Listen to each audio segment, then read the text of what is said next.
নমস্কার, ডেলে ফোরান চ্যানেলে আপনাদের স্বাগত। আমি আজকে রান্না করব।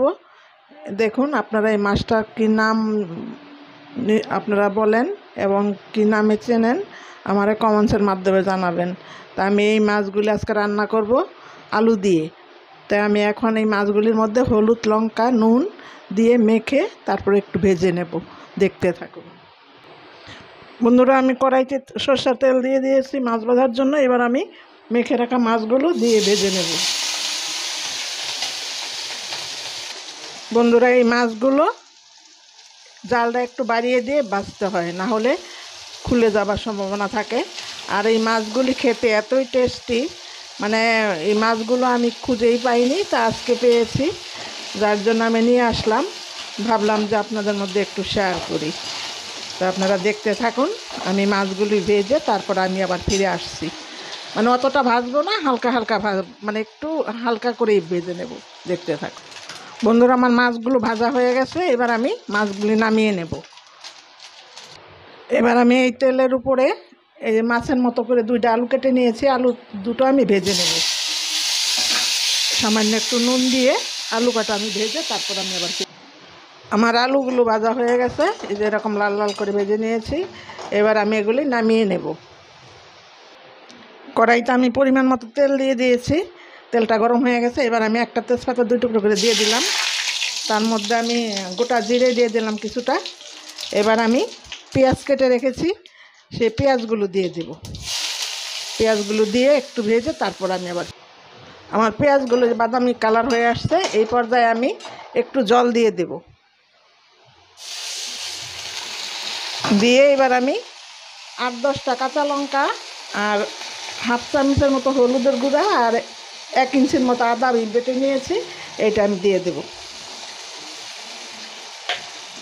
দিয়ে আমি ভালো করে এটা কষিয়ে নেব।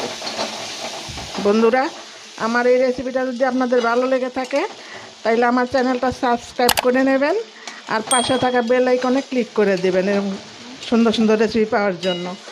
আর যদি ভালো লাগে, বেশি ভালো লাগে, তাহলে বন্ধুদের মধ্যে শেয়ার করবেন। তো দেখতে থাকুন, আমি আবার ফিরে আসছি। এবার আমি পরিমাণ মতো নুন দিয়ে দিচ্ছি। বন্ধুরা, জালটা আপনারা আপনাদের মতো কম বেশি করে নেবেন। আমি তো একটু জাল বেশি খাই, সেই জন্য আমার জালটা একটু বেশি লাগে। তা আমি আর একটু কষিয়ে তারপরে আমি আলুটা দিই। এবার আমি আলুগুলো দিয়ে দেব। আমার মশলাটা কষানো হয়ে গেছে। আলুগুলি দিয়ে আবার কিছুক্ষণ ভেজে নেব।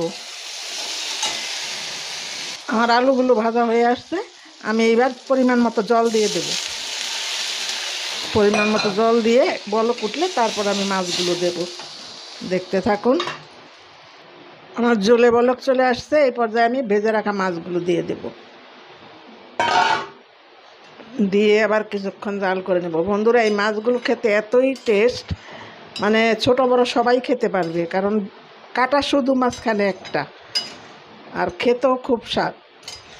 আপনারা বাড়িতে এই মাছ পেলে একবার হলো করে খেয়ে দেখবেন এরকম করে। দেখতে থাক।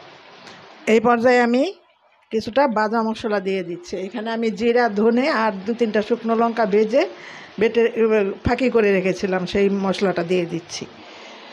দিয়ে আবার আর 5 মিনিটের মতো জাল করব, তারপর আমি নামিয়ে নেব। দেখতে থাকুন বন্ধুরা। এই পর্যায়ে আমি গরম মশলা বেটে রেখেছি, সেটা দিয়ে দিচ্ছি। এটা দিয়ে আমি আর 5 মিনিট জাল করব, তারপরে নামিয়ে নেব। দেখুন বন্ধুরা, দেখতে কতটা লোভনীয় হয়েছে। আবারও আপনাদের বলবো, আমার যদি এই রেসিপিটা আপনাদের ভালো লাগে তাইলে অবশ্যই আমার চ্যানেলটা সাবস্ক্রাইব করে নেবেন আর পাশে থাকা বেল আইকনে ক্লিক করে দিবেন এরকম সুন্দর সুন্দর রেসিপি পাওয়ার জন্য। তাই আজকে আমার রেডি হয়ে গেল চেওয়া মাছ দিয়ে আলু দিয়ে ঝোল।